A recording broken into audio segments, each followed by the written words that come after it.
Você falou sobre fiscalização, leio aqui, Joel, a reportagem do Jornal Estado de São Paulo aponta que a Vale usou o plano de emergência em caso de rompimento da barragem no Córrego do Feijão como modelo de excelência a ser copiado em outras regiões. Em novembro de 2018, do ano passado, a mineradora exibiu para os moradores do distrito de São Sebastião das Águas Claras, conhecido como Macacos, um vídeo no qual 109 pessoas de Brumadinho participaram do simulado, identificando rotas de fuga e medidas de autossalvamento. Na ata da reunião consta que 89% da comunidade do Feijão participou do treinamento. O problema é que na prática nem a sirene tocou, né? As pessoas já falavam disso, né, na sexta-feira. Elas diziam, olha, a gente participou de um treinamento, foi feito um simulado, mas no dia em que a coisa realmente aconteceu, a sirene não tocou. A empresa alemã que fez a auditoria, aquela de 2017, que a gente também comentou aqui no 3 em 1 da sexta-feira, ela soltou uma nota, ela confirmou a auditoria, confirmou que os resultados a que ela chegou foram aqueles, mas não pôde dar maiores detalhes, eu acho que por razões contratuais. O problema todo é esse emaranhado aí de legislação, de regulamentação, que dá às empresas a responsabilidade por contratar as auditorias e às agências pouquíssimo ou nenhum poder de fiscalização em cima disso. Você praticamente aceita como um dado aquelas auditorias e não tem muito como contrapô-las, não tem condições técnicas de contrapor aquilo que vai ali. E como são as empresas que pagam e contratam, você fica mais ou menos vendido. Se são 24 mil barragens de rejeitos ou algo nessa linha, e pouquíssimos, não chegam a 200 os funcionários responsáveis por verificar isso. É uma desproporção notória, não tem como fazer essa verificação. A legislação ela é toda imbricada e é propositalmente assim.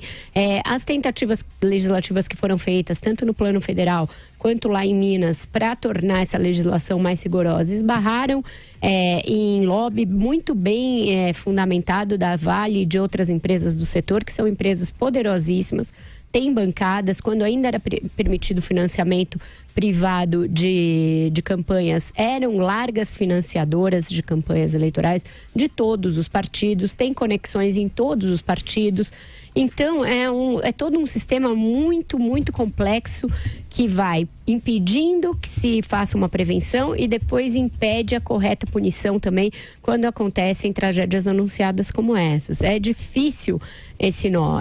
E a questão judicial a que o Andreasa se referiu, é aquilo, é o sistema penal brasileiro que permite sucessivos recursos, sucessivas procrastinações sem que haja uma imputação clara. Hoje a Janaína Pascoal fez uma série de tweets que repercutiu muito, dizendo que o que houve foi um assassinato ali, assassinato em massa, então as medidas deveriam ser aquelas adotadas em caso de assassinato e não de crime ambiental.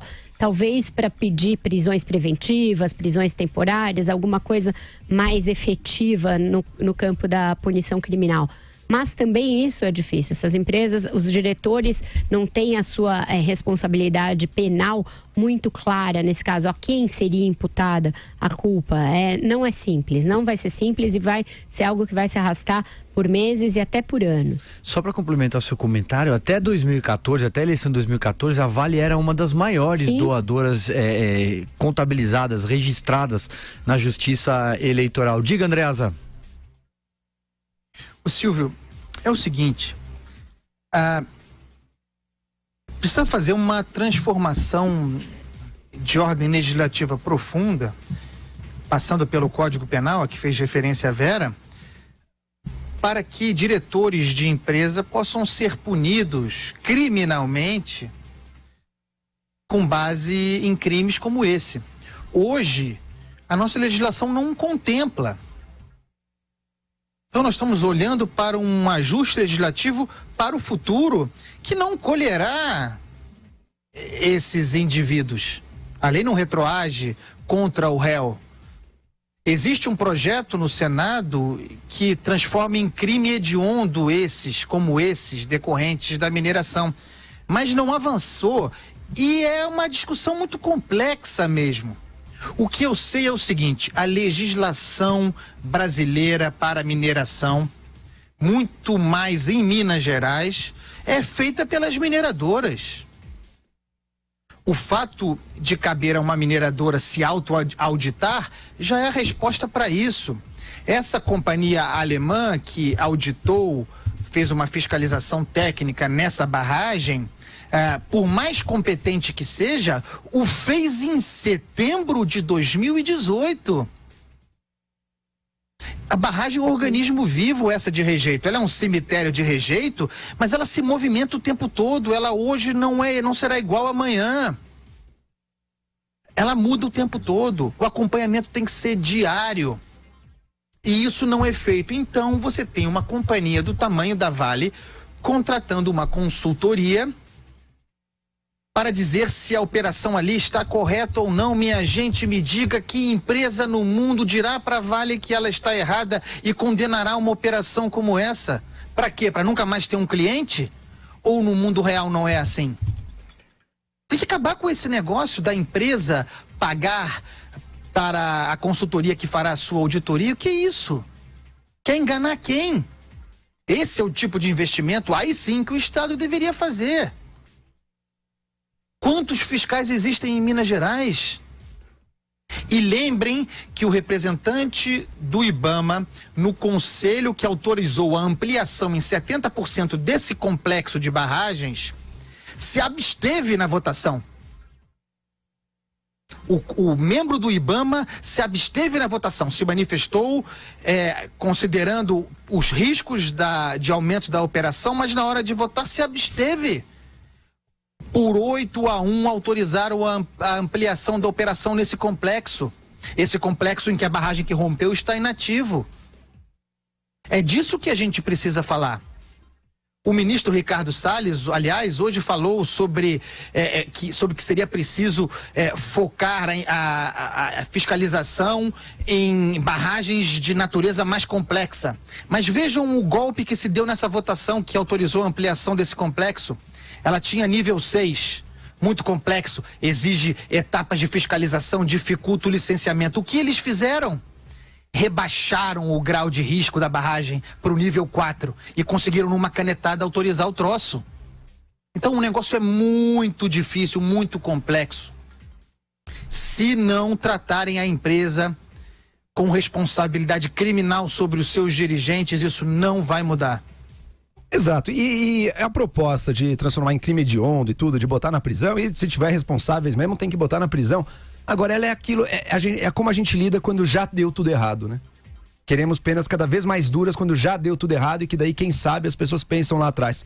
Mas o mais importante é justamente o acompanhamento, é não permitir, é não deixar que a situação chegue nesse caso em que deu tudo errado, em que se configurou uma tragédia humana e ambiental. Claro, quando se configura, tem que punir mesmo.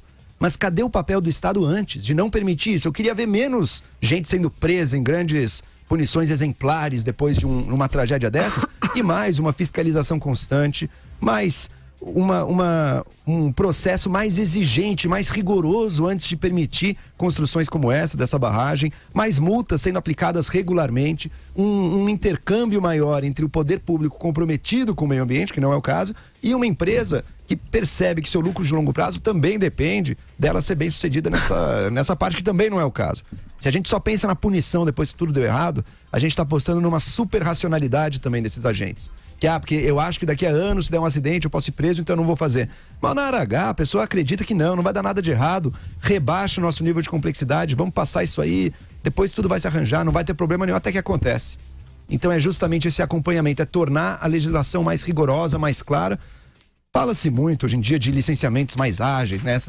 Antes do desastre, esse era o discurso, né? Vamos agilizar isso aqui, vamos facilitar, a empresa precisa crescer e todo o resto. Agora, mais ágil sem ficar mais rigoroso, de jeito nenhum. Daí é tornar uma situação ruim ainda pior. Você veja, Joel, é uma demonstração na prática da pior maneira possível, à custa de vidas humanas, de algo que a gente vem falando aqui. O desenvolvimento econômico não pode ser descasado do desenvolvimento ambiental e do desenvolvimento humano, social. O econômico não pode se sobrepor a isso pelo simples fato de que, no final, a conta dá errado. Dá errado até para quem pensou apenas no aspecto econômico. Olha o prejuízo que a empresa vai ter agora. As ações estão despencando.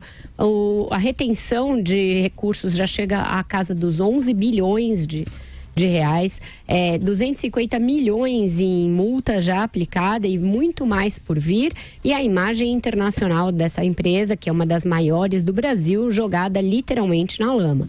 Então, qualquer economia porca que tenha sido feita para tentar gerar uma produção maior no curto prazo e fazer com que não houvesse gastos ambientais, sociais, humanos, também no curto prazo, vai resultar num prejuízo muitíssimo maior. Isso é uma gestão burra, é uma gestão antiga, é uma gestão ineficiente. É aquilo que não se espera de um capitalismo moderno que tem como objetivo de longo prazo, inclusive a imagem da empresa, inclusive a sua lucratividade. A empresa está jogada no lixo. A imagem da Vale está ali totalmente enlameada mesmo. Então, um mínimo de consciência social e ambiental teria evitado prejuízos à própria empresa. É um básico ali que fica demonstrado da pior maneira, da mais triste possível. E as ações despencando.